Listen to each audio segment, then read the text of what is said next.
కూడి వచ్చిన విశ్వాసులందరికీ ప్రభు పక్షాన వందనాలు తెలియజేస్తున్నాను. మరి దేవుడు అనుగ్రహించిన మరొక శ్రేష్టమైన సమయాన్ని బట్టి దేవత దేవునికి వందనములు స్తుతులు. గడిచిన కొన్ని వారాలుగా మనము ప్రభువైన యేసుక్రీస్తు ఆయన చెప్పిన అనేకమైన ఉపమానాల గురించి వాక్యాన్ని మనం ధ్యానం చేస్తూ వస్తున్నాం. చాలా సందర్భాల్లో మనం మాట్లాడుకుంటూ వస్తున్నాము. ప్రభువైన యేసుక్రీస్తు ఏ ఉపమానాన్ని ఆయన తెలియజేసినా కూడా ఆ సందర్భాన్ని బట్టి అక్కడున్న ఆ యొక్క జనులకు అర్థమయ్యే రీతిలో వారికి ఒక పాఠాన్ని నేర్పించడానికి, ఆత్మీయమైన పాఠాన్ని ప్రభువైన యేసుక్రీస్తు ఉపమానాలైనా తెలియజేసిన సందర్భాన్ని మనము చూస్తూ ఉన్నాం. ఈరోజు మనం చూడబోతున్న ఉపమానం బుద్ధిహీనుడైన ఒక ధనవంతుడి గురించి ప్రభువైన యేసుక్రీస్తు ఇక్కడ తెలియజేశాడు. ఈరోజు నా వాక్య అంశము దేవుని ఎడల ధనవంతులు కండి. దేవుని ఎడల ధనవంతులు కండి. ఈ లోకంలో మానవ జీవితంలో డబ్బు అనేది ఒక ప్రాధాన్యత కలిగినది. అంటే డబ్బు లేనిదే మానవుని జీవితం మనుగడ లేదు. అంటే రోజువారీ జీవితంలో మనకి డబ్బు అనేది చాలా అవసరమైంది. ఈ డబ్బు చాలా ప్రమాదకరమైంది. డబ్బు అనేది అవసరమైంది. ఎందుకంటే ఆ డబ్బు చేతే మన జీవితాన్ని మనం గడుపుకుంటూ ఉంటాం. ఆ డబ్బు కొరకు మనం కష్టపడుతూ ఉంటాం. ఆ డబ్బు చేత మనల్ని పోషించుకుంటాము, మన అవసరాలు తీర్చుకుంటూ ఉంటాం. అయితే ఈ డబ్బు అనేది చాలా ప్రమాదమైంది. ఎందుకు ప్రమాదమైందంటే డబ్బు మనకి మన అవసరాలు తీర్చేది ఉన్నది, మనకి అవసరమైనదిగా కూడా ఉన్నది. అయితే ఆ డబ్బుని ఎక్కువగా సంపాదించాలి అనే ఒక దురాశ, అత్యాశ ఏదైతే ఉంటుందో అక్కడే సమస్య వస్తుంది. ఈ డబ్బు వల్ల అనేక సందర్భాలు మనం చూసినప్పుడు విశ్వాస జీవితం నుంచి తొలగిపోతుంటాం మనం. ఎందుకంటే డబ్బుని సంపాదించడానికి కొన్ని రాంగ్ వేస్ని కూడా మనము వెతుకుతుంటాం. ఈజీ మనీ అన్నమాట. కష్టపడి సంపాదించుకున్నట్లయితే చాలా తక్కువ వస్తుంది కదా. మనం కష్టపడి వృద్ధి చెందాలంటే కూడా కష్టపడాలి. అయితే కష్టపడకుండా డబ్బుని సంపాదించాలని అనేకమైన చెడు మార్గాలు మనము ఎంచుకుంటూ ఉంటాం. సో డబ్బును సంపాదించాలనే అత్యాశ ఏదైతే ఉంటుందో అది ఖచ్చితంగా మన ఆత్మీయ జీవితానికి నష్టాన్ని తీసుకొస్తుంది. అంత మాత్రమే కాదు, ఈ డబ్బు వల్ల రక్త సంబంధంలో కూడా సమస్యలు, కుటుంబ సభ్యుల్లో కూడా సమస్యలు, స్నేహితుల మధ్య సమస్యలు, విశ్వాసాల మధ్య సమస్యలు. కాబట్టి మానవ జీవితంలో ఈ డబ్బు వల్ల అనేకమైన ప్రమాదాలు, అనేకమైన సమస్యలు ఉన్నవని మనందరికీ తెలుసు. మన జీవితంలో అవన్నీ కూడా మనము అనుభవిస్తూనే ఉన్నాము. దానికి ఏ ఒక్కరు కూడా అతీతులు కానే కాదు. అయితే ఈరోజు ప్రభువైన యేసుక్రీస్తు ఈ ఉపమానాన్ని ఎందుకు చెప్పారు అని, ఏ సందర్భాన్ని చెప్పారు అని మనం చూస్తున్నట్టయితే వాక్య సందర్భానికి ఒకసారి మనం వెళ్దాం. లూకాసు వార్త 12వ అధ్యాయము. లూకాసు వార్త 12వ అధ్యాయము. ఆయన 12వ అధ్యాయము 16వ వచనం నుంచి ఉపమానం గురించి ఆయన తెలియజేస్తున్నాడు. మరియు ఆయన వారితో ఈ ఉపమానము చెప్పాను. ఒక ధనవంతునికి భూమి సమృద్ధిగా పండెను. అప్పుడు అతడు, నా పంట సమకూర్చుకొనుటకు నాకు స్థలము చాలదు గనుక నేనేమి చేతునని తను ఆలోచించుకుని, నేను ఇలాగ చేతును, నా కొట్లు విప్పి వాటికంటే గొప్ప వాటిని కట్టించి అందులో నా ధాన్యమంతటిని, నా ఆస్తి సమకూర్చుకొని, నా ప్రాణముతో, ప్రాణమా, అనేక సంవత్సరములకు విస్తారమైన ఆస్తి నీకు సమకూర్చబడి ఉన్నది, సుఖించుము, తినుము, త్రాగుము, సంతోషించమని చెప్పి ఉందునని అనెను. ఇది ప్రభువైన యేసుక్రీస్తు చెప్పిన ఉపమానం. ఈ ఉపమానానికి సందర్భం ఏమిటి అని మనం చూసినప్పుడు, ప్రభువైన యేసుక్రీస్తు ఆయన వెళుతున్న సందర్భంలో ఆ జనసమూహం నుంచి ఒక వ్యక్తి వచ్చి యేసుక్రీస్తుని ఒక వివాదాన్ని తీర్చమని అడుగుతున్నాడు. ఇది సందర్భం. దాని ముందు 13వ వచనం. మనం చాలా సందర్భాలు చెప్తున్నాం కదా, వాక్యాన్ని మనం అర్థం చేసుకోవాలంటే లార్జర్ కాంటెక్స్ట్, ఇమీడియట్ కాంటెక్స్ట్. అంటే దాని ముందు వచనాలు కూడా మనము చూడాలి. ఆ ముందు వచనాల్లో ఉన్న సందర్భాన్ని బట్టి ప్రభువైన యేసుక్రీస్తు ఈ ఉపమానాన్ని అక్కడ తెలియజేశాడు అనేది మనం అర్థం చేసుకోవాలి. ఆ ముందు వచనాలు ఏమిటి అని చూసినప్పుడు ఇది లార్జర్ కాంటెక్స్ట్. ఆ జన సమూహంలో ఒకడు, బోధకుడా, పిత్రార్జితములో నాకు పాలు పంచి పెట్టవలనని నా సహోదరునితో చెప్పమని ఆయనను అడిగాను. ఇక్కడ ఒక వ్యక్తికి ఒక ప్రాబ్లం ఉంది. ఒక జన సమూహంలో ఒక వ్యక్తి. ఇప్పుడు అనేక మంది యేసుక్రీస్తు దగ్గరికి వచ్చి అనేకమైన ఆత్మీయమైన సత్యాన్ని వినడానికి అక్కడికి వచ్చారు కదా. ప్రభువైన యేసుక్రీస్తు బోధకుడుగా ఉన్నాడు. అనేకమైన ఆత్మీయమైన విషయాలు, పరలోక సంబంధమైన విషయాలు ప్రభువైన యేసుక్రీస్తు ఆయన తెలియజేస్తూ ఉన్నాడు. అయితే ఇప్పుడు ఒక వ్యక్తి వచ్చి తన కుటుంబంలో ఒక సమస్యను తీర్చమని అడుగుతున్నాడు. ఆ సమస్య ఏంటంటే వారికి ఆస్తి తగాదం ఒకటి ఉందంట. ఆస్తి తగాదం, వారి అన్నదమ్ముల్లో ఆస్తి తగాదం ఒకటే ఉన్నది. ఇది చాలా సహజమైనది. చాలా కుటుంబాల్లో ఆస్తులు తగాదాలు అనేవి చాలా సహజమైనవి. ఎందుకంటే వారికి ఉన్న ఆస్తులను పంచుకునే దాంట్లో వారు కొన్ని చాలా సందర్భాలు వివాదములు ఏర్పడుతుంటాయి. కాబట్టి ఇప్పుడు ఈ వ్యక్తి వచ్చి ప్రభువైన యేసుక్రీస్తుని నా ఆస్తి పంచిపెట్టమని నా సహోదరికి చెప్పు అని చెప్పి యేసుక్రీస్తుని చెప్పాడు. అయితే యేసుక్రీస్తు ఇక్కడ చాలా ఆయన కోపంగా స్పందించారు. చూడండి, ఆయన ఓయి మీ మీద తీర్పరిగానైనను పంచిపెట్టువానిగానైనను నన్ను ఎవడు నియమించనని అతనితో చెప్పాను. ఏంటి మీ మధ్య మీకు నేను తీర్పరిగా నిన్ను ఎవరు నియమించారు నన్ను అనే మాటను అక్కడ ప్రభువైన యేసుక్రీస్తు అన్నాడు. ఇక్కడ అర్థం ఏంటంటే ఇది ప్యూర్లీ సివిల్ మ్యాటర్ అన్నమాట. ఇది ఒక సివిల్ ఇష్యూ.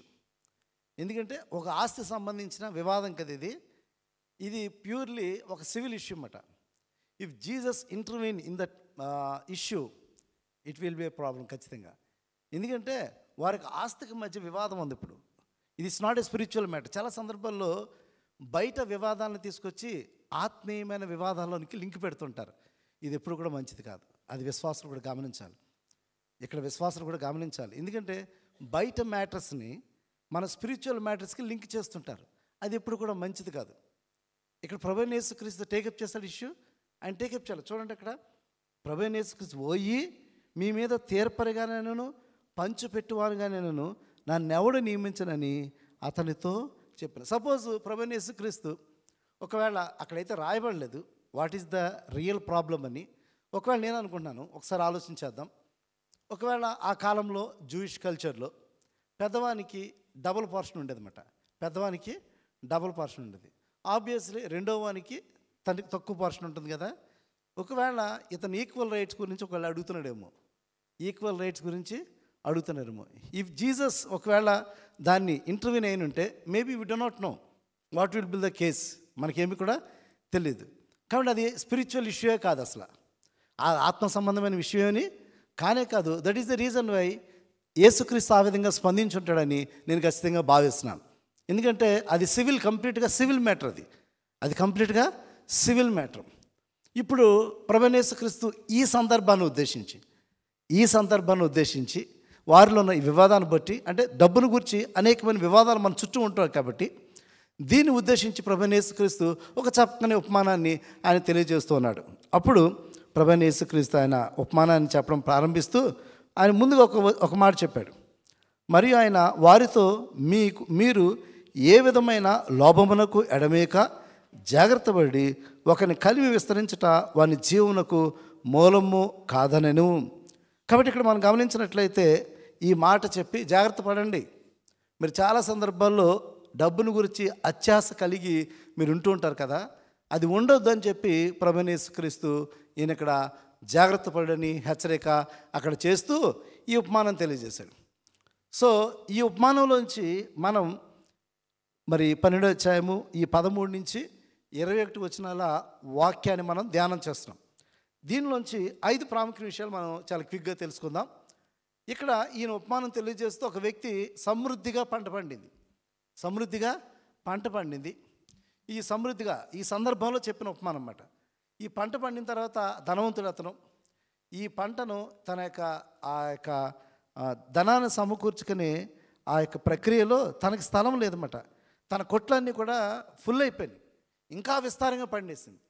ఈ విస్తారంగా పండేసినప్పుడు అతడు ఇంకా తన కట్టలన్నీ కూడా విప్పించి ఇంకా అనేకమైన గొప్ప కట్టడాలు కట్టుకుని దాంట్లో అన్నీ కూడా అతడు దాన్ని సమకూర్చుకుంటూ తన భవిష్యత్తుకు డోకా లేదు అనే విషయంలో అతడు చాలా ధైర్యంగా ఉంటూ ఇప్పుడు తన యొక్క మరి తనతో తను మాట్లాడుకుంటున్న మాట చూసినప్పుడు నా ప్రాణంతో చెప్పుకున్నాడు, అనేక సంవత్సరములకు విస్తారమైన ఆస్తి నీకు సమకూర్చబడి ఉన్నది. ఎవరితో చెప్పుకున్నాడు?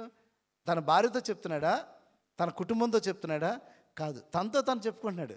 అంటే తనతో చెప్పుకున్నాడు, నీకేమీ డోకా లేదు, నీకేమీ కూడా డోకా లేదు. అనేక సంవత్సరాలకి సరిపడా విస్తారమైన మనకి మరి పంట పండింది కాబట్టి నువ్వు తిను త్రాగు సుఖించని తన యొక్క శరీరంతో అతను చెప్పుకున్నాడు. ఇవంతా కూడా మనం చూసినప్పుడు ఇప్పుడు యేసుక్రీస్తు ఆ సందర్భంలోనే ఇంకొక మాట చెప్తూ, వెర్రివాడా ఈ రాత్రి నీ ప్రాణం అడుగుతున్నాను, నువ్వు సిద్ధపరచనివి ఎవని వగును అని అతనితో చెప్పాను. ఇప్పుడు ఒకసారి మనం ఈ యొక్క వాక్య సందర్భాలు అన్నీ కూడా మనం ఆలోచన చేసినప్పుడు ఈ వాక్య సందర్భం నుంచి మొదటి విషయం చూసినప్పుడు he is a foolish guy. ఖచ్చితంగా ఒక బుద్ధిహీనుడే. బుద్ధిహీనుడు ఎలా బుద్ధిహీనుడు అంటే అతడు ఈ లోకంలో అతడు మరి స్వార్థమైన జీవితాన్ని కలిగి ఉన్నాడు. అతను ఈ లోకంలో స్వార్థమైన జీవితాన్ని అతను కలిగి ఉన్నాడు. ఈ స్వార్థమైన జీవితం కలిగి ఉన్నాడు కాబట్టి అతను కంప్లీట్గా సెల్ఫ్ సెంటర్నెస్ కలిగి ఉన్నాడు. కంప్లీట్గా తన మీదే తన ఆలోచన కలిగి ఉన్నాడు. తన యొక్క యోగక్షేమాలు తన జీవితంలో ఈ లోకంలో భౌతిక సంబంధమైన జీవితం కొరకే అతను ఆలోచన చేస్తున్నట్టుగా సంపూర్ణంగా కనబడింది. మొట్టమొదటిగా మనం చూస్తున్నాడు చాలా సందర్భాల్లో బుద్ధిహీనులు మరి డబ్బును సంపాదించాలని అత్యాశ కలిగి ఉంటారంట. బుద్ధిహీనులు డబ్బును సంపాదించాలని అత్యాశ కలిగి ఉంటారు. డబ్బు అందరికీ అవసరం. ఇక్కడ ఉన్నవారు ఎవరికి కూడా మాకు డబ్బు అవసరం లేదు అని ఎవరైనా చెప్తే అది అబద్ధం, సత్యం కాదు. డబ్బులు కావాలని ప్రతి ఒక్కరు ఆశిస్తారు, డబ్బుల కొరకు కష్టపడుతున్నారు. ఆ డబ్బులు మన కుటుంబాన్ని మనల్ని పోషించుకోవడానికి మనకి అవసరమైనవి. అయితే డబ్బులు అవసరం లేని వ్యక్తులు ఎవరు కూడా లేరు. కానీ డబ్బుని దురాశ ద్వారా లేకపోతే చెడు మార్గాల ద్వారా సంపాదించాలి అత్యాశ ఎవరైతే కలిగి ఉంటారో అది తప్పు అనేది ఇక్కడ ప్రభువైన యేసుక్రీస్తు చెప్తున్నాడు. అంటే ఆ యొక్క దురాశ కలిగి ఉండొద్దని ప్రభువైన యేసుక్రీస్తు ఇక్కడ హెచ్చరిస్తున్న సందర్భాన్ని మనం చూస్తున్నాం. ఎవరు దురాశ కలిగి ఉంటారంటే బుద్ధిహీనులైన వారు. ఇక్కడ మనం చూస్తున్నాడు బుద్ధిహీనులైన వారు ధనం విషయంలో అత్యాశ కలిగి ఉంటారు. కీర్తన 63:10 చూడండి ఒకసారి. కీర్తన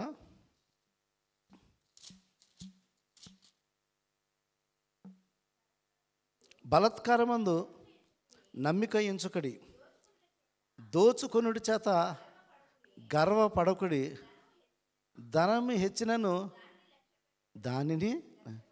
చాలా సందర్భాల్లో ధనాన్ని సంపాదించడానికి మనం సరైన మార్గంలో వెళ్తే చాలా కష్టపడతాం. కానీ అక్రమమైన మార్గంలో వెళ్తే చాలా డబ్బు వస్తుంది కదా. ఎన్నో చూస్తున్నాం మన రోజువారీ జీవితంలో ఎన్నో చూస్తుంటాము. ఇక్కడికి వచ్చి కష్టపడి ఉద్యోగం చేసుకుని వారి కుటుంబాన్ని పోషించుకోవడానికి చాలా కష్టపడతాం. అయితే నేనంటాను అలా కష్టపడిన దానికి ఎంతో విలువ ఉంటుంది, అలా కష్టపడిన దానికి ఎంతో సంతోషం ఉంటుంది, ఎంతో తృప్తి కూడా ఉంటుంది. వాళ్ళ జీవితంలో కష్టపడి ఒక వస్తువును కొనుక్కున్నప్పుడు ఎంతో ఆనందిస్తారు తెలుసా. వాళ్ళ జీవితంలో కష్టపడి ఒక కారు కొనుక్కున్నారు అనుకోండి, ఎంతో సంతోషిస్తారు, అందరితో చెప్తుంటారు. కానీ అక్రమంగా సంపాదించినప్పుడు వాళ్ళకి ఎంతో విస్తారంగా డబ్బు వస్తుంది, దానిలో వాళ్ళు సంతోషం ఉండదు, నెమ్మది అసలు ఏమాత్రం కూడా ఉండదు. కాబట్టి ఈ విధంగా మనం ధనం అటు రీతిగా ధనము హెచ్చినను దాని యందు మీరు లక్ష్యము పెట్టకూడని వాక్యం చెప్తుంది. సామెతలు 15:16 ఒక చక్కని మాట. గడిచిన బైబిల్ స్టడీలో కూడా మేము యవనస్తులతో ఈ యొక్క ప్రశ్నను మేము డిస్కస్ చేశాం. సామెతల గ్రంథము 15:16 చూడండి. నెమ్మది లేకుండా విస్తారమైన ధనముండుట కంటే యెహోవా యందలి భయభక్తులతో కూడా కొంచెము కలిగి ఉండుట మేలు కదా. మేలేనా? ఒకసారి ఆలోచించేయండి. చాలా సందర్భాల్లో మనీ సంపాదించాలని కష్టపడతాం, దాంట్లో తప్పేమీ లేదు కుటుంబాన్ని పోషించుకోవడానికి. కానీ అక్రమమైన మార్గాలు ఎంచుకుని, సక్రమైన మార్గము కాదు, అక్రమమైన మార్గాలు ఎంచుకుని we want to make money, easy money అంటారనమాట. That is called easy money. ఆ విధంగా డబ్బును సంపాదించి నెమ్మది లేకుండా ఉండుట కంటే, సరే వాక్యం అంత క్లియర్ భక్తుడు తెలియజేశాడు.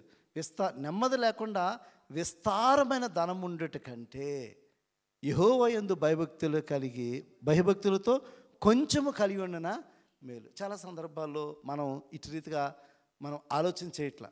డబ్బే ధ్యేయంగా మనం చాలా సందర్భాల్లో మనం పరుగెడుతూ ఉంటాం. ఈ పరిగెట్టినప్పుడు ఖచ్చితంగా పడిపోతుంటాం. ఈ పరిగెట్టినప్పుడు ఈ పరుగులో మనకి చాలా సమస్యలు వస్తాయి. ఈ పరుగులో ఖచ్చితంగా మనకి నెమ్మది ఉండదు.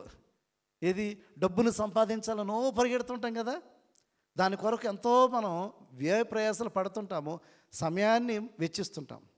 సక్రమంగా నువ్వు సంపాదిస్తున్నప్పుడు తృప్తి ఉంటుంది, సక్రమంగా నువ్వు సంపాదిస్తున్నప్పుడు దానిలో ఆనందం ఉంటుంది. కానీ అక్రమంగా నువ్వు సంపాదించాలనుకున్నప్పుడు నెమ్మది ఉండదు అని భక్తుడు ఇక్కడ స్పష్టంగా సెలవిస్తున్నాడు. దేవుని యందు భయభక్తులు కలిగి ప్రతీది కూడా మనం సంపాదిస్తున్నప్పుడు ఎంతో తృప్తి ఉంటుంది, ఎంతో సంతోషం అనేది ఉంటుంది. కానీ భక్తిని ఏం చేస్తారంటే అత్యాశ కలిగి చాలా తక్కువ కాలంలోనే ధనవంతులు అయిపోవాలని, చాలా తక్కువ కాలంలోనే ఎక్కువ డబ్బును సంపాదించాలని చాలా సందర్భాల్లో ఇటువంటి దురాశ, అత్యాశ ఒకవేళ బుద్ధిహీనులకు వస్తుంటుంది. ఎందుకంటే దేవుని భయం లేని వారికి, దేవుని జ్ఞానం లేని వారికి ఇటువంటి ఆలోచన. దాని విషయంలో జాగ్రత్త అని యేసయ్య అక్కడ హెచ్చరిస్తున్న సందర్భాన్ని ఈరోజు ఈ మాటలు మనందరికీ గుర్తొస్తుంటాయి. డబ్బును సంపాదించిన దురాశ కలిగి ఉండడం అనేది, అత్యాశ కలిగి ఉండడం అనేది అది బుద్ధిహీనత అని యేసయ్య తెలియజేస్తూ దాని విషయంలో జాగ్రత్త సుమా అని ప్రభువైన యేసుక్రీస్తు హెచ్చరిస్తున్నాడు. అదేవిధంగా ప్రసంగి గ్రంథము 5:10 కూడా చూసినట్లయితే డబ్బును సంపాదించడంలో తృప్తి ఉండదంట. ఈ విధంగా ప్రసంగి గ్రంథము, ద్రవ్యమును అపేక్షించేవాడు ద్రవ్యము చేత తృప్తి నొందడు, ధన సమృద్ధిని అపేక్షించేవాడు దాని చేత తృప్తి. నిజమే కదండి. బోళ్ళంత డబ్బు ఉన్నవాడికి సంతోషం ఉంటుందండి. దాన్ని ఎలా దాచుకోవాలా, దాన్ని ఎలా ప్రొటెక్ట్ చేసుకోవాలా, దాన్ని ఏ బిరువలో పెట్టాలా, దాన్ని ఏ బిరువలో పెట్టుకోవాలి, ఆ విధంగా తను ఆలోచిస్తూనే ఉంటాడు. ఎందుకంటే దానివల్ల తనకి ఏమాత్రం కూడా సంతోషము, తృప్తి కూడా ఉండదని కూడా వాక్యం. వాస్తవమే, అది వాస్తవమే. ఆ విధంగా ధనాపేక్ష కలిగి ఈ లోకంలో మన అత్యాశ కలిగి జీవించొద్దని వాక్యం సెలవుస్తుంది. అది బుద్ధిహీనత అని గమనించాలి. రెండవది చూసినప్పుడు ఈ యొక్క ఉపమానంలోని కొన్ని ప్రాముఖ్య విషయాలు మనం చూసినట్లయితే ఆ బుద్ధిహీనుడు తనతో చెప్పుకున్నాడు. ఎవరితోటి? తనతోటే. నా ప్రాణమా తిను త్రాగు సుఖించు అంటున్నాడు. అదే కదా చాలా సందర్భాల్లో లోకంలో ఉన్న వాళ్ళందరూ కూడా ఏం చేస్తారంటే వారి జీవితంలో ఏదైనా మరి కొన్ని వాళ్ళ జీవితంలో ఏదైనా జాబ్ వచ్చిందనుకోండి, వారి జీవితంలో ఏదైనా లాభం వచ్చిందనుకోండి, వాళ్ళు ఏం చేస్తారు తెలుసా? పార్టీలు చేసుకుంటారు. పార్టీలు చేసుకుంటారు. ఆ పార్టీలో తినడం, ఆనందించడం. ఇదే అంటే నేను తాగుడు గురించి మాట్లాడతలేదుకో, లోకస్తులు చాలామంది అది కూడా ఒక యాడ్ చేసుకుంటారు కదా. తినడం, త్రాగడం, వాళ్ళు ఇవన్నీ కూడా వాళ్ళు యాడ్ చేసుకుంటారు. అంటే వాళ్ళ ఆలోచన ఏంటి? లాభం కలిగింది వాళ్ళకి ఏదో లాభమో కలిగింది, ఏదైనా ఒక బెనిఫిట్ వచ్చింది వాళ్ళకి, దాన్ని బట్టి వాళ్ళు ఏం చేస్తారంటే దేర్ ఎంజాయింగ్ అన్నమాట.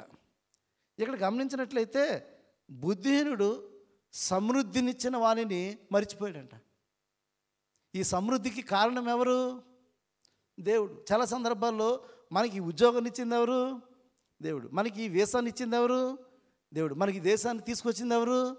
దేవుడు. మనం చాలా సందర్భాల్లో ఇది మర్చిపోతుంటాం. మనం ఏం చేస్తామంటే ఈ లోక సంబంధమైన జీవితం కొరకు దాంట్లో సంతోషిస్తుంటాం. అంటే ఆ లోక సంబంధమైన వాటి బట్టి సంతోషించడానికి, మనం తినడానికి, త్రాగడానికి, లేకపోతే ఈ లోక సంబంధమైన భౌతికమైన విషయం గురించి సంతోషం కలిగి ఉంటాం. కానీ దీని అంతటికి కారణం దేవుడే. అది మనం గుర్తించం. ఈ అంతటికి కారణం దేవుడైనప్పుడు వారు దేవుని సన్నిధికి వచ్చి ఆనందిస్తారు. దీని అంతటికి కారణమైన దేవుడి దగ్గరికి వచ్చి వాళ్ళు ఆనందిస్తారు. వారి కష్టార్జితలో దేవునికి ప్రథమ ఫలం ఇస్తారు. వారికి ఉద్యోగం వచ్చిందనుకోండి, ఆ మొదటి జీతాన్ని చాలామంది, నాకు తెలుసు ఎంతోమంది నేను చూశాను, వారికి మొదటి శాలరీ వచ్చినప్పుడు దేవుని సన్నిధికి కృతజ్ఞత, they want to express there gratitude. ఇది దేవుని ద్వారానే మాకు వచ్చింది, దేవుడే మమ్మల్ని తీసుకొచ్చాడు. చాలా సందర్భాల్లో దేవుని మర్చిపోతుంటాం. మన జీవితంలో ఇన్ని ఆశీర్వాదాలు కలిగించిన దేవుడు, సమృద్ధిని ఇచ్చిన దేవుడు, అభివృద్ధినిచ్చిన దేవుడు దేవుణ్ణి మరిచిపోయి చాలా సందర్భాల్లో మానవ సంబంధమైన భౌతిక సంబంధమైన వాటిలో సంతోషించడానికి మనం ప్రయత్నిస్తుంటాం. ఇక్కడ ఈ బుద్ధిహీనుడు కూడా తనకి సమృద్ధినిచ్చిన వాణిని మర్చిపోయాడు. తనకి సమృద్ధినిచ్చిన వాణిని మరిచిపోయి అతడు మరి ఈ లోకంలో తిను తాగు సుఖించని తనతో తాను చెప్పుకున్న సందర్భాన్ని మనం చూస్తున్నాం. కాబట్టి బుద్ధిహీనులు చాలా సందర్భాల్లో దేవుణ్ణి మర్చిపోయి వారి లోక సంబంధమైన మాటలు సంతోషిస్తుంటారు. యోబు గ్రంథము 38:41 వచ్చిన చూసినట్లయితే, యోబు గ్రంథము 38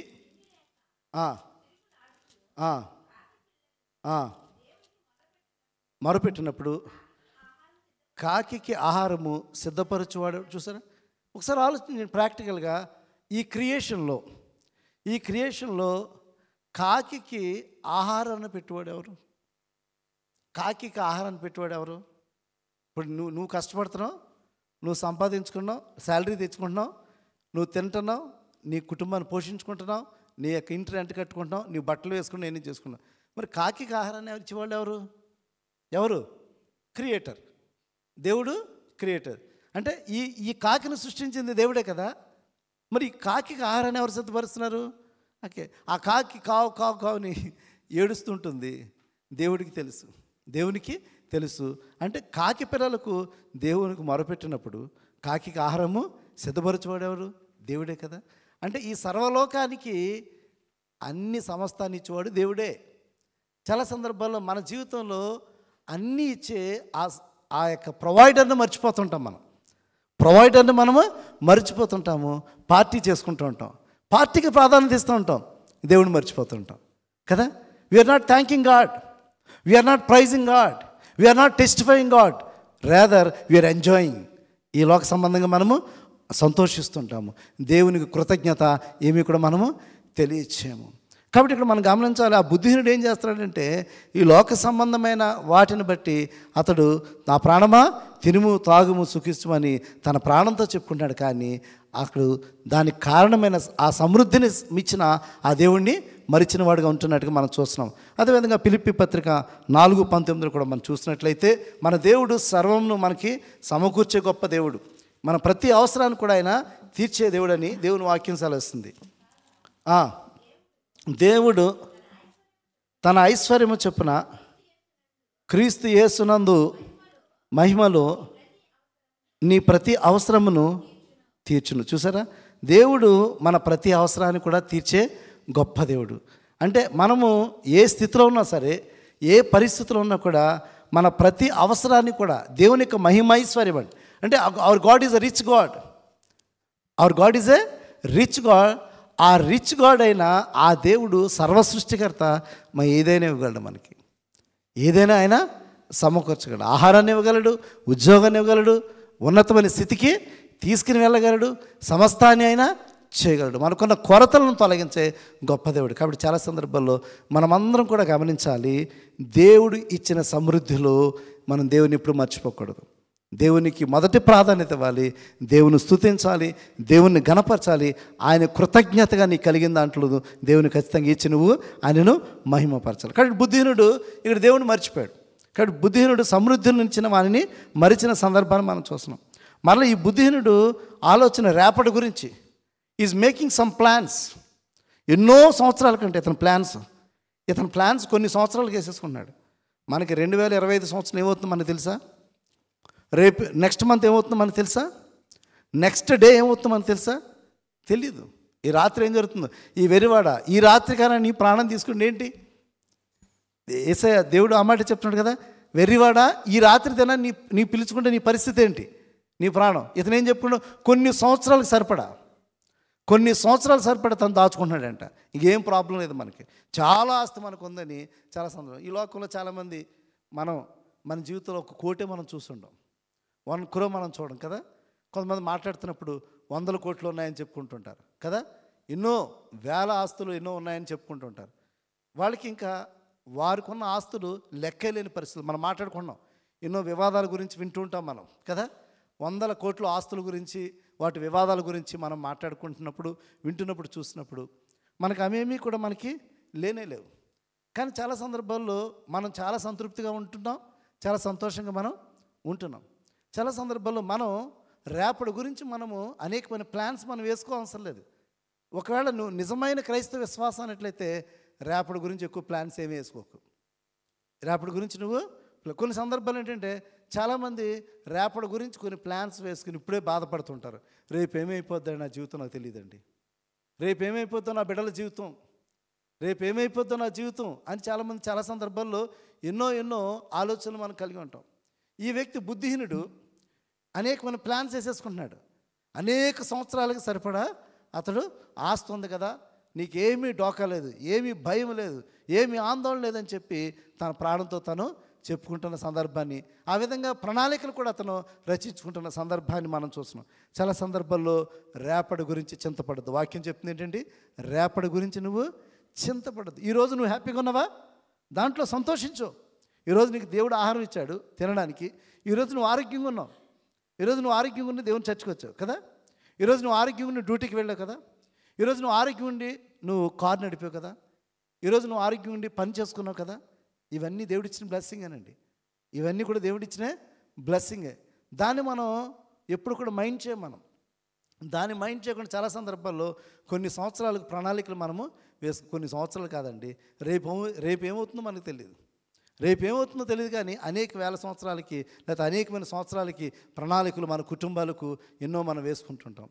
కానీ గమనించండి, ఇక్కడ వాక్యం సెలవిస్తుంది ఏంటంటే ఎప్పుడు కూడా ఆ విధంగా ఆలోచించొద్దు. యాకోబు భక్తుడు అదే చెప్తున్నాడు, రేపటి గురించి నువ్వు ఆలోచించదు. యాకోబు పత్రిక 4వ అధ్యాయము ఒకానొక పట్టణంకి వెళ్ళి అక్కడ సంవత్సరం ఉండి వ్యాపారము చేసి లాభము సంపాదించనుండని చెప్పుకొని వారులారా, రేపేమీ సంభవించినో మీకు తెలియదు, మీ జీవం ఏ పాటిది, మీరు కొంతసేపు కనబడి అంతలో మాయమైపోవు ఆవిరి వంటి వారే. కనుక ప్రభువు చిత్తమైతే మనం బ్రతికి ఉండి ఇది చేతమని అది చేతమని చెప్పు. ఇది మాట అండి. ఎప్పుడు కూడా విశ్వాసమైన వాడు ఈ మాట చెప్పాలి. నీ నోట్లోంచి నెక్స్ట్ ఇయర్ మాకు ఈ ప్లాన్స్ ఉన్నాయండి, నెక్స్ట్ ఇయర్ నేను అలా చేస్తాను. ఒకసారి ఆలోచించండి. ఎప్పుడు ఆ విధంగా ఆలోచించేయద్దు.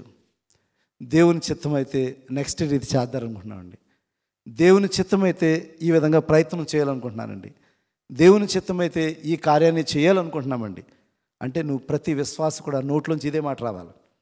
అరబ్బీ వాళ్ళు కూడా ఇదే మాట చెప్తూ ఉంటారు కదా చాలా సందర్భాల్లో, వాళ్ళు అరబ్బీ భాషలో. మనం కూడా దేవుని బిడ్డలైన వారు ఈరోజు మనందరం కూడా ఒకవేళ ఆ విధంగా మనం మాట్లాడటం ఇంకా మనకు అలవాటు కాలేదేమో, నేర్చుకుని ప్రతి ఒక్కరు విశ్వాసి దేవుని చిత్తమైతే మా అమ్మాయికి వివాహం చేయాలనుకున్నానండి, దేవుని చిత్తమైతే మా అబ్బాయి నేను ఇంజనీరింగ్లో జాయిన్ చేసుకోవాలనుకున్నాను, దేవుని చిత్తమైతే ఒక గృహాన్ని నేను కట్టుకోవాలనుకుంటున్నాను అయ్యగారు, దేవుని చిత్తమైతే నేను ఒక స్థలాన్ని సంపాదించుకోవాలనుకున్నాను. ఇదే మాట రావాలి. అంటే నీ జీవితంలో దేవునికి ముడి లేకుండా అసలు ఏదీ లేదు నీ జీవితంలో. అంటే ప్రతి దాన్ని కూడా దేవునితో ముడిపెట్టుకోవాలన్నమాట. అంటే దాని అర్థం ఏంటంటే ఈ స్థితిని ఇచ్చిన దేవుడే నీకు, ఇక ముందు కూడా దేవుడే నీకు ఆ స్థితిని ఇవ్వబోతున్నాడు అనే విషయాన్ని జ్ఞాపకం చేస్తూనే ఈ మాట చెప్పాలన్నమాట. దేవుని చిత్తమైతేనండి రేపటి దినాన్ని ఇది జరగబోతుంది, ఇది చేయాలనుకున్నాం, ప్రార్థించండి. అట్టి రీతిగా మనం మాట్లాడాలి. కానీ రేపటి గురించి మనం ఇప్పుడు అతిశయపడద్దు, ఆలోచన చేయొద్దు, ప్రణాళికలు వేసుకోవద్దు. అంటే ప్రార్థన చేయి. రేపు నీ భవిష్యత్తు ఎలా ఉంటుందో దాని కొరకు నువ్వు ప్రణాళికలు వేసుకోవాల్సిన అవసరం లేదు. నువ్వు ఆ విధంగా వేసుకున్నట్లే ఆందోళన పడుతుంటావు. చాలా సందర్భాల్లో మన జీవితంలో చాలా సందర్భాల్లో అలా ప్రణాళికలు వేసుకుని ఆందోళన చెందుతుంటారు కదా, బాధపడుతుంటారు, కృంగిపోతుంటారు. వద్దు. అంటే దాని అర్థం ఏంటంటే you are not fully depend upon God. You are not fully depend upon God. When you depend upon God you are not bothering about future. When you depend upon God you are not really bothering about God. Why? Because you are completely surrendering your life to God, your family to God, your work to God, your life to God. మరి నీ జీవితాన్ని, నీ కుటుంబాన్ని, నీ బిడ్డ జీవితాన్ని నువ్వు దేవునికి అప్పగిస్తున్నావు. Why to bother about future? నా భవిష్యత్తు ఎలా ఉంటుందండి, ఒక 5 సంవత్సరాలు నా భవిష్యత్తు ఎలా ఉంటుందో తెలియదండి, నా బిడ్డలకు వివాహం ఎలా చేసుకోవాలి, నా బిడ్డను ఏ విధంగా చదివించుకోవాలి, నేను ఏ విధంగా నేను ముందుకు వెళ్ళాలి, ఇవన్నీ నువ్వు ఆలోచించి కంగారు పడకు. నువ్వు దేవుని మీద ఆధారపడుతున్నట్లయితే ఇంతవరకు పోషించాడు కదా, ఇంతవరకు నడిపించాడు కదా, ఇంతవరకు సమృద్ధినిచ్చాడు కదా, ఇంతవరకు ఆరోగ్యాన్ని ఇచ్చాడు కదా, నువ్వు ఎందుకు భవిష్యత్తు గురించి ఆలోచిస్తున్నావు? ఆలోచన చేయవద్దని వాక్యం చెప్తుంది. బుద్ధిహీనుడు ఈ విధంగా ప్రణాళికలు వేసుకున్నాడు కదా, నువ్వు ఆ విధంగా వేసుకోవద్దు. బుద్ధిహీనుని ఆలోచన రేపటి గురించి అతడు ఆలోచన చేస్తూ ఉంటాడు. 4వది చూసినాడు, బుద్ధిహీనుల ఆలోచన తర్వాత తీర్చు గురించి మర్చిపోతుంటారు అనమాట. ఈ బుద్ధిహీన ఆలోచన అంటే they never imagine, they never thinking about the death after life. Death after life మన లైఫ్లో అతి శ్రేష్టమైనది అప్పుడుంది. మనకి అతి శ్రేష్టమైనది ఎప్పుడుంది? చనిపోయిన తర్వాత ఒక శ్రేష్టమైన జీవితం ఉంది. మనం అనుకోండి ఏంటంటే ఈ భౌతిక సంబంధమైన ఈ జీవితం, మన లైఫ్ స్పాను 50, 60, 70, 80. బైబిల్ చెప్పిన ప్రకారం అధిక బలమైన నెల 70 సంవత్సరాలు లేకపోతే 80 సంవత్సరాలు, అది కూడా ఆయుష్మని చెప్తుంది. అంటే నీ జీవితంలో ఏదో రోజు నువ్వు చనిపోవాలి కదా. నువ్వు ఎంత ఎక్సర్సైజ్ చేయి, ఎంత మంచి ఆహారం సెలెక్టెడ్ ఫుడ్ తీసుకో, నువ్వు మంచి మెడిసిన్ తీసుకో, మంచి ఫెసిలిటీస్ నువ్వు కలిగి ఉండు, whatever it may be. ఎంత ధనవంతులని ఈ లోకంలో ఎంతోమంది ఉన్నారు కదా ధనవంతులు. మన దేశంలో ధనవంతులు కూడా చాలామంది ఉన్నారు కదా, పేర్లు మనకు తెలుసు కదా. వాళ్ళ జీవితాల్లో కూడా ఎటువంటి మరి హెల్త్ ఇష్యూస్ వస్తున్నాయి. ఇటువంటి జీవితాలను ఒకసారి ఆలోచించండి. డబ్బు ఏమన్నా మనకు షూరిటీని ఇస్తుందా? నువ్వు ఇంతకాలం బ్రతుకుతావు, నీకు డబ్బు ఉంది కాబట్టి ధనవంతులైన వారు, కుబేరులైన వారు ఇంకా ఎక్కువ సంవత్సరాలు బతికేయాలి. మరి వాడుకున్న కంఫర్ట్స్ని బట్టి, వారికున్న ఆహారం తీసుకున్న బట్టి, లేకపోతే కొంతమంది ఎక్సర్సైజులు చేస్తున్న బట్టి ఎక్కువ కాలం బ్రతికేయాలి. మరి ఎక్సర్సైజులు చేస్తున్న వాళ్ళు కూడా 40 సంవత్సరాలు చనిపోయిన వాళ్ళు ఉన్నారు ఈ మధ్యకాలంలో. 40 సంవత్సరాల్లో చనిపోయిన వాళ్ళు, మంచి దేహదారుఢ్యాన్ని కలిగి ఉండి సెలబ్రిటీలుగా ఉన్నవాళ్ళు చనిపోలేదా? మరి డబ్బు ఉన్న వాళ్ళు చనిపోవట్లేదా? కోవిడ్లో ఎంతమంది చనిపోయారు? గొప్ప గొప్ప వాళ్ళు చనిపోలేదా? కొన్ని వేల కోట్ల ఆస్తులు కలిగిన వాళ్ళు చనిపోలేదా? ఎస్. ఎప్పుడు కూడా మనం అటు రీతిగా ఆలోచన చేయొద్దు. మన జీవితంలో చనిపోయిన తర్వాత ఒక శ్రేష్టమైన జీవితం ఉన్నది, దాని కొరకు ఆలోచన చేయాలి. ప్రతి క్రైస్తవ విశ్వాసం దాని కొరకు సిద్ధపాటు కలిగి ఉండాలి. దాని కొరకు సిద్ధపాటు అంటే ఈ భౌతిక సంబంధమైన జీవితం కొరకే మన ఆలోచన విధానం ఉండకూడదు. మనము చనిపోయిన తర్వాత ఒక శ్రేష్టమైన జీవితం ఉన్నది, దాని కొరకు ఆలోచించాలి. మన పౌరస్థితి పరలోకం ఉన్నది, మన సిటిజన్షిప్ పరలోకం అన్నది. ఈ బెహ్రాను కాదు, ఇండియా కాదు, లేకపోతే అమెరికా కాదు. ఈ బెహ్రాను కాదు, ఇండియా కాదు, అమెరికా కానే కాదు. మన పౌరస్థితి పరలోకం ఉందని నువ్వు మరలా తిరిగి ఆ పరలోక రాజ్యానికి చేరువాడుగా సిద్ధపాటు కలిగి ఉండాలి. అది శ్రేష్టమైన జీవితం, అది ఒక శ్రేష్టమైన జీవితం. దాని కొరకు నువ్వు ఆశపడి, దాని కొరకు నువ్వు ప్రయాసపడి ఈ లోకంలో జీవిస్తున్నప్పుడు నువ్వు దేవుని భయభక్తులు కలిగి జీవించాలి, నిందారహితుడిగా జీవించాలి, నిర్దోషిగా నీ జీవించాలి. అప్పుడైతే అటు రీతిగా జీవిస్తావో ఖచ్చితంగా ఉన్నతమైన భవిష్యత్తు ఉంటుంది అనే విషయాన్ని నువ్వు గమనించాలి. కాబట్టి మనకి మరణించిన తర్వాత ఒక శ్రేష్టమైన జీవితం ఉన్నది అనే విషయాన్ని గమనించాలి. చివరిగా చూసినట్లయితే ప్రభువైన యేసుక్రీస్తు ఆ సందర్భంలోనే, ఆ ఉపమానంలోనే ఆయన ఒక మాట చెప్పాడంటే, దేవుని యందు ధనవంతులు కండి అని చెప్తున్నాడు. చూడండి, లోకా సువార్త 12వ అధ్యాయము ఆ చివరు 20. దేవుని ధనవంతులు కాక తమ కొరకే సమకూర్చుకునేవాడు అలాగునని ఉండనని చెప్పాను. చాలా సందర్భాల్లో నేను మాట్లాడుతూ వస్తున్నాను. చాలామంది వారి తల్లిదండ్రులైన వారు కానీ ఈ లోకంలో చాలామంది డబ్బుని సంపాదిస్తున్నారు, డబ్బుని గడిస్తున్నారు. అయితే ఈ లోకంలో వారు అనుకుంటున్నారు, నా పిల్లలకి నేను చాలా ఆస్తిని సంపాదించేశాను, వాళ్ళకి భవిష్యత్తు డోకా లేదు, వాళ్ళ భవిష్యత్తు డోకా లేదని చెప్తున్నాం. ఈరోజు ఇక్కడున్న తల్లిదండ్రులందరూ కూడా ఒకటి మనం ఆలోచించుకోవాలి. ఈరోజు మనం కూడా ఒకసారి ఆలోచించుకోవాలి. నీ పిల్లలకు కావాల్సింది ఏ లోకమైన ఆస్తులు కాదు. ఈరోజు మనకు కావాల్సింది ఈ లోకమైన ధనము కానిక. చాలామంది, నాకు ఆస్తి లేదండి, నువ్వు బాధపడకు, నాకు ఇల్లు లేదండి, బాధపడకు, లేకపోతే నాకు పలానది లేదండి, నువ్వేమి కూడా బాధపడాల్సిన అవసరత లేనిది. యేసయ్య చెప్తున్న మాట అదే కదా. ఈ లోకంలో మీరు ఇన్ని కోట్లు సంపాదించుకోండి అని చెప్పాడు యేసుక్రీస్తు, ఇన్ని బీడీలు సంపాదించుకోండి అని చెప్పాడు యేసుక్రీస్తు, లేకపోతే ఇలా ఉండండి అని యేసుక్రీస్తు ఏమని చెప్పాడా? చెప్పలా. ఆయన ఏం చెప్పాడంటే, దేవుని ఎడల ధనవంతులు కాక తమ కొరకే సమర్చుకునేవాడు ఇలాగుండును. ఇలా ఉంటాడు. ఏది? అతనికి భవిష్యత్తు ఉండదు, కృతజ్ఞత లేనివాడుగా జీవిస్తాడు. ఈ లోకంలో తనకి ఏమాత్రం సమాధానం, సంతోషం వారికి ఉండదు. దేవుని యందు ధనవంతులు అవడానికి మనం ప్రయత్నం చేయాలి. దేవుని యందు ధనవంతులు కావడానికి ప్రయత్నం చేయాలి. ఏమిటి దేవుని యందు ధనవంతులు అవడం అంటే, ఈ లోకంలో ధనం, నువ్వు ఎన్ని బీడీలు సంపాదించుకున్నా, నువ్వు ఎంత లక్షలు సంపాదించుకున్నా, నువ్వు ఎన్ని కోట్లు సంపాదించుకున్నా అది ఈ లోకం వరకే పరిమితం. అది ఈ లోకం వరకే పరిమితం. ఈ డబ్బును నువ్వు దాచుకోవడానికి ఈ మధ్యకాలంలోనూ బ్యాంకుల్లో డబ్బు వేశారంటండి. బ్యాంకుల్లో డబ్బులు డిపాజిట్ చేస్తున్నారు కదా, గోల్డ్ పెట్టుకుంటున్నారంట. అయితే ఆ ధనం ఉంటుందంటే అది కూడా మాయమైపోతుందంట. అది కూడా మాయమైపోతుందంట. నువ్వు అనుకున్నావు స్ట్రాంగ్ రూమ్లో ఉంటుంది, అక్కడ చాలా డబ్బుని నేను గడించుకున్నాను, నాకేం ప్రాబ్లం లేదు అంటారు. వెళ్ళేసరికి డబ్బులు అక్కడ ఉండట్లేదంట. చూడండి, అంటే షూరిటీ లేదు, గ్యారంటీ లేదు. నువ్వు ఇంట్లో దాచుకున్నావా, అక్కడ కూడా ఉండకపోవచ్చు. నువ్వు బ్యాంకులో చాలా సేఫ్టీ అని చెప్పుకున్నావు కదా, నీ గోల్డ్ తీసుకెళ్ళి పెడుతున్నావు కదా, అక్కడ కూడా షూరిటీ లేదు. కాబట్టి ఈ ధనం అనేది మనం దాని మీద మనం మక్కువ చూపించకూడదు అనేది వాక్యం చెప్తుంది. మత్తయి సువార్త 6వ వచనంలో కూడా 6వ అధ్యాయము 19-20 వచనంలో కూడా ప్రభువైన యేసుక్రీస్తు స్పష్టంగా దీని గురించి ఆయన మాట్లాడాడు. 6వ అధ్యాయము 19 నుంచి, భూమి మీద మీ కొరకు ధనమును కూర్చుకొనవద్దు, ఇక్కడ చిమ్మెటయు తుప్పియు తినివేయును, దొంగలు కన్నం వేసి. చూసారా, ఇక్కడ నువ్వు చాలామంది గడిచిన దినాల్లో మనం డిమానిటైజేషన్ వచ్చింది కదా, ఒక్కసారిగా కరెన్సీ మార్పు వచ్చింది కదా. కరెన్సీ మార్పు వచ్చినప్పుడు ఎంతమంది సఫర్ అయ్యారు తెలుసా? కొంతమంది బ్లాక్ మనీని ఇంట్లో దాచుకున్నారు.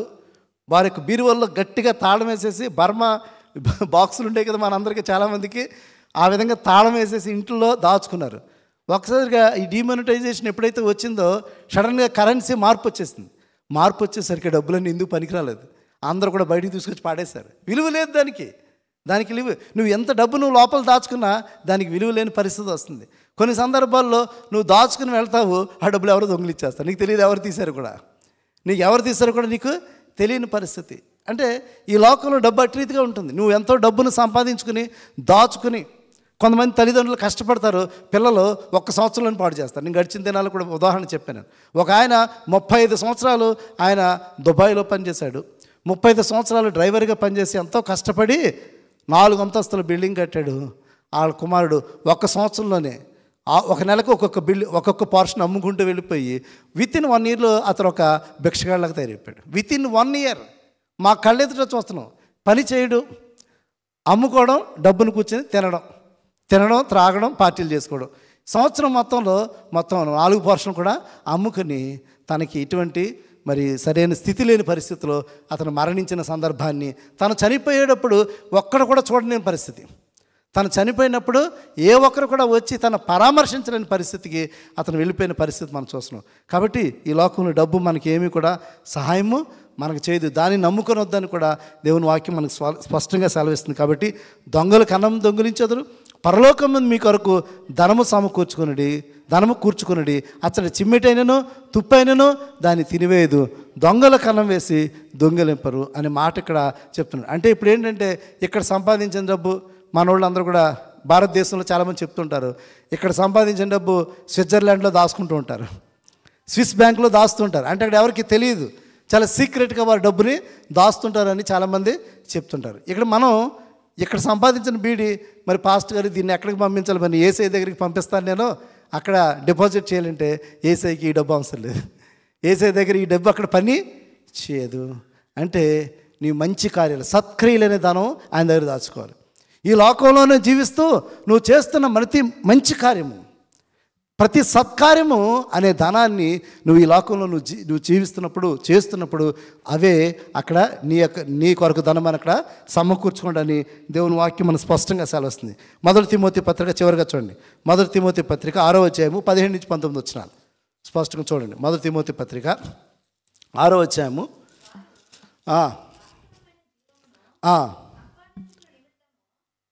17 నుంచి, ఇహమందు ధనవంతులైన వారు గర్విష్ఠులు కాక, అస్థిరమైన ధనమందు నమ్మిక ఉంచక, సుఖముగా అనుభవించుటకు సమస్తమును మనకు ధారాళము దయచేయు దేవుని యందు నమ్మిక ఉంచుడని ఆజ్ఞాపించారు. ఈ లోకంలో డబ్బు వల్ల చాలామందికి గర్వం వస్తుంది కదా. ఈ లోకంలో డబ్బు వల్ల చాలామంది గర్వం వస్తుంది, మనుషులు గర్వపడుతుంటారు. మీరు ఆ విధంగా గర్వపడద్దని ఇక్కడ వాక్యం చెప్తూ, అస్థిరమైన ధనమందు మీరు నమ్మిక ఎంచక సుఖముగా అనుభవించుటకు సమస్తమును మనకి ధారాళముగా దయచేయు దేవుని నమ్ముకోండి. మీ జీవితంలో డబ్బుని నమ్ముకోవద్దు, దేవుని నమ్ముకోండి. మీకు డబ్బు అన్నా ఆ డబ్బు అక్కర్రాదంట. పరిస్థితి వచ్చినప్పుడు, కష్టం వచ్చినప్పుడు, ఇబ్బంది వచ్చినప్పుడు ఎంతమంది డబ్బు ఇచ్చి నన్ను కోవిడ్లో బ్రతికించడానికి బ్రతిమాలారు?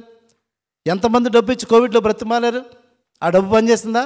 ప్రశాంత్కి తెలుసు. ఎందుకంటే తను అటువంటి ఒక ప్రాబ్లం ఫేస్ చేశాడు. ఆ కోవిడ్ టైంలో దేవుడు అద్భుతమైన కార్యం చేసి ఆ బిడ్డను ఒక సాక్షిగా దేవుడు నిలుపుకున్నాడు. అప్పుడు డబ్బు పనిచేస్తుందా? డబ్బు పని చేయలా. మన దగ్గర డబ్బు ఉంటే అదేమి ఇప్పుడు పని చేయలేదు. కాబట్టి డబ్బుని నమ్ముకోవద్దు, దేవుని నమ్ముకోండి. డబ్బుని నమ్ముకోవద్దు, దేవునిని నమ్ముకోండి. ఇక్కడ దేవుని వాక్యం అది చెప్తుంది, ధారాళముగా దయచేయు దేవుని యందు నమ్మిక ఉంచుడని ఆజ్ఞాపించుచు, తర్వాత వారు వాస్తవమైన జీవమును సంపాదించుకునే నిమిత్తము రాబో కాలమును మంచి పునాది తమ కొరకు వేసుకొనుచు, మేలు చేయవారును, సత్క్రియలను ధనము గలవారును, ఔదార్యం గలవారును, తమ ధనములో ఇతరులకు పాలిచ్చువారే ఉండవాలని ఆజ్ఞాపించింది. ఇదండి. ఏంటి ఆ ధనం ఏంటంటే మనము సత్క్రియలను ధనాన్ని సంపాదించి ఈ లోకంలో మంచి క్రియలు చేస్తూ, నువ్వు ఎప్పుడైతే ఈ లోకంలో మంచి క్రియలు చేస్తుంటావో అవన్నీ కూడా డబ్బుగా దేవుని బ్యాంకులో అక్కడ కన్వర్ట్ అయిపోతుంటాయి. నువ్వు ఇక్కడ చేస్తున్న మంచి కార్యం ఏదైతే ఉందో ఈ కార్యము మన చాలా సందర్భాల్లో మనుషులకు కనబడాలి, మనుషులకు వినబడాలి, పబ్లిసిటీ అవ్వాలి అని మనం చూసుకున్నావా? వద్దు. అవన్నీ కూడా దేవునికి తెలియాలి. నువ్వు చేస్తున్న ఏ మంచి కార్యమైనా, నువ్వు ఏ సత్కార్యమైనా దేవుడి దగ్గర రికార్డ్ అయిపోతుంది. అక్కడ నీకు బ్యాంకులో డిపాజిట్ అయిపోతుంది. నువ్వు ఇక్కడ మంచి కార్యం చేసావా, సహాయం చేసావా, ఇతరులకు నువ్వు మేలు చేసావా, ఇతరులకు నువ్వు డబ్బు సహాయం చేసి నీకు ఉన్న దాంట్లో చేసావా, ఇవన్నీ అక్కడ దేవుని దగ్గర బ్యాంకులో డిపాజిట్ అయిపోతున్నాయి. అక్కడ దేవుని దగ్గర బ్యాంకులో డిపాజిట్ అయిపోతున్నాయి. ఇక్కడ చేసే నువ్వు మంచి కార్యంలో ఏదైనా కూడా నీకున్న దాంట్లో ఇతరులకు సహాయం చేయడం వల్ల కానీ, ఔదార్యం వల్ల కానీ, సత్క్రియల ద్వారా కానీ నువ్వు ఏ పనులు చేస్తున్నా అవన్నీ కూడా దేవుని దగ్గర అక్కడ ధనముగా డిపాజిట్ అయిపోతున్నాయి. అక్కడ ఆ యొక్క మార్కులు ఏదైతే ఉందో ఆ పాయింట్స్ నీకు ఉపయోగపడతాయి. దేవుని దగ్గరికి వెళ్ళినప్పుడు అవి నీకు ఖచ్చితంగా నీకు ఉపయోగపడతాయి. కాబట్టి ఈరోజు ఇక్కడ ఉన్న మనందరం కూడా ఈ లోకంలో ధనవంతులు అవడానికి ప్రయత్నం చేయకండి. ఈ లోకంలో ధనాపేక్ష మీకు వద్దు, అత్యాస అసలు ఏమాత్రం కూడా వద్దు. నీవు ఈ లోకంలో జీవిస్తున్నప్పుడు సత్క్రియలని ధనాన్ని సంపాదించుకోండి, సత్క్రియలని ఔదార్యమైన ధనాన్ని సంపాదించుకోండి, మంచి క్రియలని ధనాన్ని సంపాదించుకొని తద్వారా దేవుని యొక్క బ్యాంకులో మీరు ధనాన్ని వేసుకోండి, దేవుని యొక్క బ్యాంకులో ధనం వేసుకోండి. తద్వారా దేవుని రాజ్యంలో దేవుడు నీకు ప్రవేశం కలిగిస్తాడు. అక్కడ సంతోషము, సమాధానము, ఎల్లప్పుడూ కూడా దేవుని స్తుతించి గొప్ప ధన్యత ఉంటుంది. కాబట్టి ఈరోజు ఇక్కడ మనందరం కూడా ఒకటే ఆలోచించండి, ఇహలోకంలో ధనవంతులు కావడానికి ప్రయత్నం చేయొద్దు. అవసరం మనకి కష్టపడి సంపాదించుకోవాలి, నీ కుటుంబాన్ని పోషించుకోవాలి, కష్టపడి నువ్వు ఒక ఉన్నతమైన స్థితికి రావాలి. ఖచ్చితంగా నీకు డబ్బు అవసరమే, కానీ డబ్బే ధ్యేయం కాదు నీ జీవితానికి. నీ జీవితానికి డబ్బే ధ్యేయం కాదు, డబ్బే నీకు ఆధారము కానే కాదు.